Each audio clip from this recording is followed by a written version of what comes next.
Hello Shampa, কি অবস্থা, কেমন আছো? তুমি তো আমাকে বারবার বললে যে ভাইয়া আমাকে অভিনয়ের একটা সুযোগ দেন, সুযোগ দেন। তোমার যে সেই সুবর্ণ সুযোগটা এসে পড়েছে, তুমি কি জানো? আরে ধন্যবাদ দেয়া লাগবে না, কিন্তু ঘটনাটা হচ্ছে কি, ডিটটা তো সাইন করতে হবে। তুমি এক কাজ করো, তুমি আমার বাংলো বাড়িটা চিনো? আচ্ছা, ওকে, আমি অ্যাড্রেস দিয়ে দিচ্ছি, কোনো সমস্যা নেই। তুমি একটু বাংলোতে এসো, ডিডটা সাইন করতে হবে। আর কিছু কথাবার্তা তো আছে, কারণ তোমার সাথে কে কে থাকবে, অভিনয় করার আগে তো অনেক কিছু জানতে হয়, অনেক কিছু গ্রুমিং করতে হয়। তো সেই ব্যাপারগুলো তো তোমার কোনো এক্সপিরিয়েন্স নেই। তুমি একটু আসো আমার বাংলো বাড়িতে, আমি তোমাকে অ্যাড্রেস পাঠিয়ে দিচ্ছি। তুমি যদি বলো আমার ড্রাইভার তোমাকে পিক আপ করে নিয়ে আসবে, লাগবে না?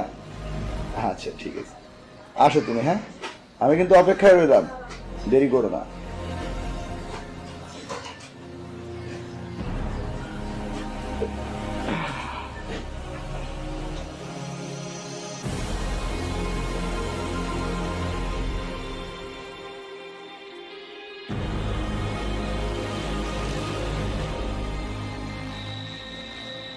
আসসালামু আলাইকুম।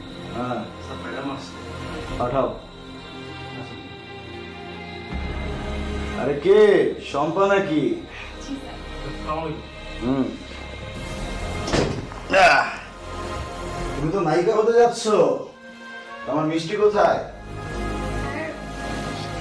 আমি পরে নিয়ে আসবো আবার। মিষ্টি যদি পরেই নিয়ে আসো, তুমি কি মিষ্টির থেকে কম নাই? বলো।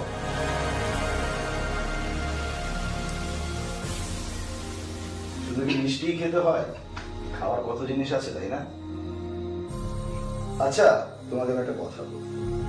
ধরো আমি যে যে তোমাকে নায়িকা বানাবো, তারপর তুমি খুব বড় সেলিব্রিটি হয়ে যাবে, তোমার তো এতে অনেক বেনিফিট, তাই না? আমার বেনিফিটটা কোথায়? ঠিক বুঝলাম না। শালার, এই দুনিয়াতে আইসা সবাই ন্যাকা সাজে। তুমি মিডিয়াতে কাজ করতে আসছো, নায়িকা হবা, ডাইরেক্টর কি চাই বুঝো না? হুম? কথা বলো, বুঝো না? আরে কথা বলো না কেন? হুম? তোর আমি নায়িকা বানাই দেবো কিসের স্টার? আজকে রাত্রে আমি তোর বয়ফ্রেন্ড, তুই আমার গার্লফ্রেন্ড।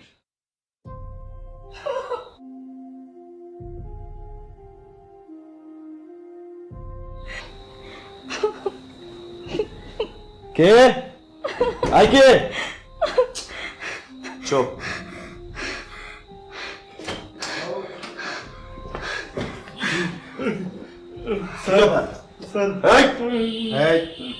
চুপ। Sir, assignment complete.